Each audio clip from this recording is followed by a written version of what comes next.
on appelle ça les déchets des 3E, mais on les valorise quand même, donc du coup, on a vraiment toute une partie valorisée qui n'est pas négligeable, quoi. Donc à la fin des déchets, on en fait des belles choses quand même.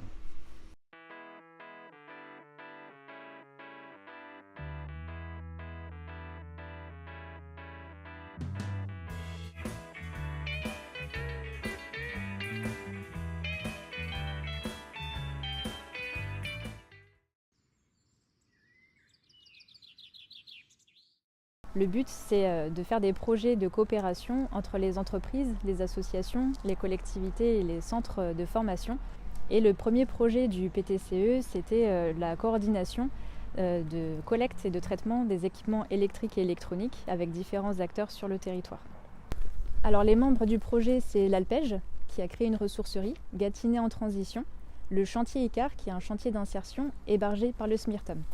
Ces structures ont été réunies parce qu'elles travaillent sur les mêmes thématiques, donc l'insertion et aussi la circularité pour le recyclage, le réemploi des équipements électriques et électroniques, donc chacune sous différentes formes.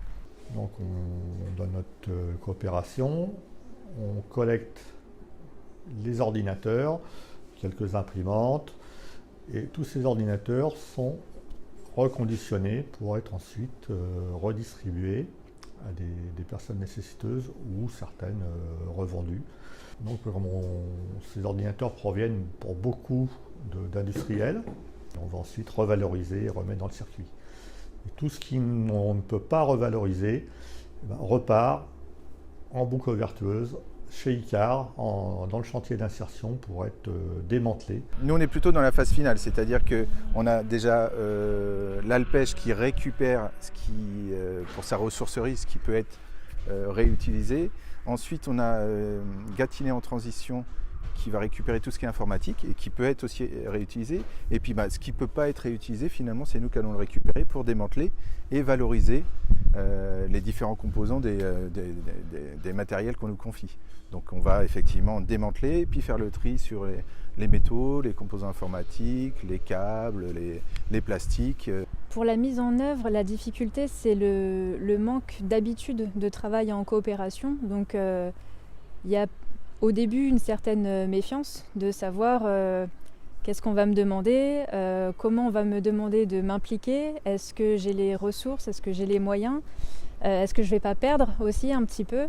Donc il y a eu tout un travail de mise en confiance de tous les acteurs pour dire on est là pour travailler ensemble, pour être le plus intelligent possible ensemble et que chacun y gagne. Petit à petit, il y a vraiment ce climat de confiance qui s'est installé parce que toutes les structures ont bien vu qu'on travaillait vraiment dans la même direction pour développer le territoire et surtout pour que chacun puisse continuer d'exister. Parce que le risque, c'était que si chacun travaille de son côté, que tous les dangers que vivent les associations les fassent devenir de plus en plus précaires au sein de leur fonctionnement et que d'autres plus grosses structures viennent prendre les flux aussi sur le territoire et que petit à petit, elles finissent par disparaître. Et la deuxième difficulté, c'est le modèle socio-économique du PTCE pour pouvoir faire ce travail de collaboration et d'alliance locale. Parce que ce travail-là de catalyse territoriale, d'ingénierie d'alliance, n'est pas financé sur le long terme. Et du coup, cette difficulté, c'est comment réussir à pérenniser cette ingénierie d'alliance. Le fait d'intégrer ce PTCE nous a permis de travailler en collaboration avec les autres associations que l'on connaissait déjà. On avait déjà des contacts, mais plus étroitement, et de faire vraiment action commune. Fratercité, c'est une régie de quartier qui intervient à Chalette-sur-Loing. Donc, la ville de Chalette a 3 quartiers prioritaires. Donc on porte des chantiers d'insertion. Et le principe d'une régie de quartier, c'est de faire avec et pour les habitants. On avait déjà travaillé en partenariat avec Gâtinais en transition. Et puis donc l'année dernière, ils nous ont informé qu'ils avaient recruté une conseillère numérique et nous ont sollicité pour démarrer première séance de formation numérique. Et donc on a expérimenté cette première séance avec un petit groupe de 5 de nos salariés en insertion issus de quartiers prioritaires sur Chalette. J'ai participé grâce à Fratercité que je travaille, parce que je ne connaissais pas du tout l'ordinateur. Et du coup, j'ai participé à ce projet pour apprendre les bases. J'ai un ordinateur à la maison, oui, et j'arrive à m'en servir mieux quand même. Donc l'objectif pour nos salariés qui sont confrontés à la fracture numérique, c'était déjà de faire tomber un peu les préjugés par rapport au numérique, nourri un petit peu par les relations les relations dématérialisées qu'ils ont avec les institutions, qui sont de plus en plus complexes et qui les éloignent un petit peu plus. Et puis du coup, nous, ça va permettre de venir un peu en complémentarité de ce que l'on fait déjà auprès des habitants, puisqu'on a une médiatrice adulte relais qui fait de la médiation administrative.